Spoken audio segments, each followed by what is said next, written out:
जय हो माई की अब चिंता काय की। समस्त नर्मदा भक्तों को मेरा नर्मदे हर जीवन भर स्वागत है आपका मारे वामृत रस में, जिसमें माँ की कथा और मानव की व्यथा चलती रहेगी सदा। आप सुन रहे हैं माँ नर्मदा का महात्म्य। आज में सेवा खंड में लिखा हुआ है अत्रैवोदाहरन्ति यममेतिहासं पुरातनम् कैलासे प्रक्षते भक्त्वा षड्मुखाय शिवेदितम्। अर्थात ऋषि मार्कंडे धर्मराज युधिष्ठिर को बता रहे हैं कि देवादिदेव महादेव कार्तिकेय जी से कहते हैं, क्योंकि देवादिदेव महादेव के मुख से कार्तिकेय जी ने भी माँ नर्मदा के महात्म्य को सुना है। तब भोलेनाथ कार्तिकेय जी से कहते हैं कि त्रेता में श्री रामचंद्र जी का जब अवतरण हुआ और उनका जब अवतरण हुआ और वनवास हुआ, माता सीता को जब रावण हरण करके ले गया था, तब माता सीता की खोज में जब श्री राम लंका पहुंचे, तब उन्होंने वहां पर 14 करोड़ ब्रह्म राक्षसों का वध किया था। 14 करोड़ ब्रह्म राक्षसों का वध किया था और फिर वहां से रावण का वध किया और माता सीता को लेके अयोध्या आए। माता सीता को लेके जब अयोध्या आए, तब हनुमान जी भी उनके साथ में थे। अयोध्या आने पर राजा भरत ने प्रभु श्री राम को पूरा राज्य सौंपा और उनका राज तिलक किया और वो अपनी प्रजा को देखरेख करने लगे। तब हनुमान जी कहते हैं एक दिन प्रभु श्री राम से कि हे प्रभु, आज मैं भोलेनाथ के दर्शन करने के लिए कैलाश जाना चाहता हूं, यदि आपकी आज्ञा हो तो क्या मैं जा सकता हूं?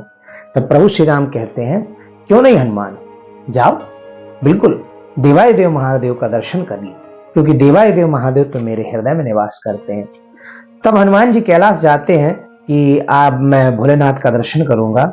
और जब वो पहुंचते हैं तो नंदी उनके, आपको तो पता ही है कि देवादिदेव महादेव के जो पार्षदगण हैं, जो उनके रक्षक हैं, वो नंदी और श्रृंगी है।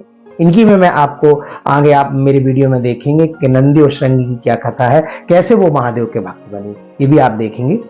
हनुमान जी जब कैलाश पर्वत पर पहुंचे तो नंदी ने उनको रोक लिया, द्वार पे ही रोक लिया। तो हनुमान जी कहने लगे कि हे नंदी देव, ऐसा क्या अपराध हो गया मुझसे? मैं तो देवादिदेव महादेव के दर्शन के लिए आया हूं, ऐसा क्या अपराध हो गया मुझसे जो आपने मुझे द्वार पे ही रोक लिया?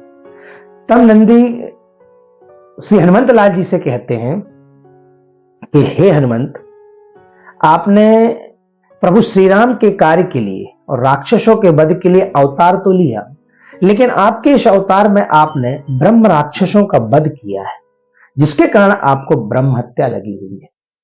अब आपको जब ब्रह्म हत्या लगी है तो ऐसे में आपको भोलेनाथ के पास कैसे जाने दे सकता हूं? आप भोलेनाथ के दर्शन कैसे कर सकते हैं?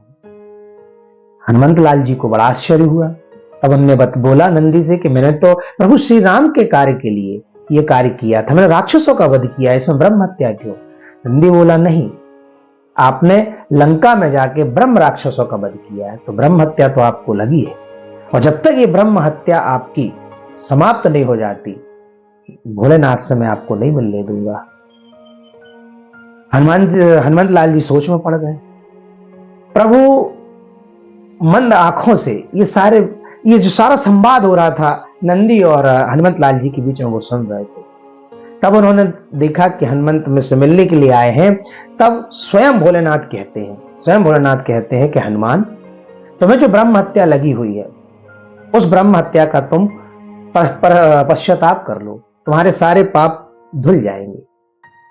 तब हनुमंत लाल जी कहते हैं कि प्रभु, इस पाप को मैं कैसे धो सकता हूं?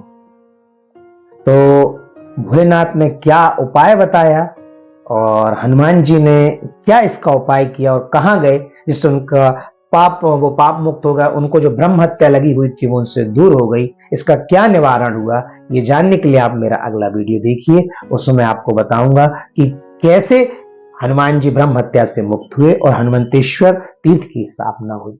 ऐसे ही मां नर्मदा के महात्म्य को जानने के लिए आप देखते रहिए मारेवामृत रस, मां की महिमा विस्तार से। सभी नर्मदा भक्तों से मेरा निवेदन है कि मां के महात्म्य को जानने के लिए आप मारेवामृत रस चैनल को सब्सक्राइब करें। नर्मदे हर।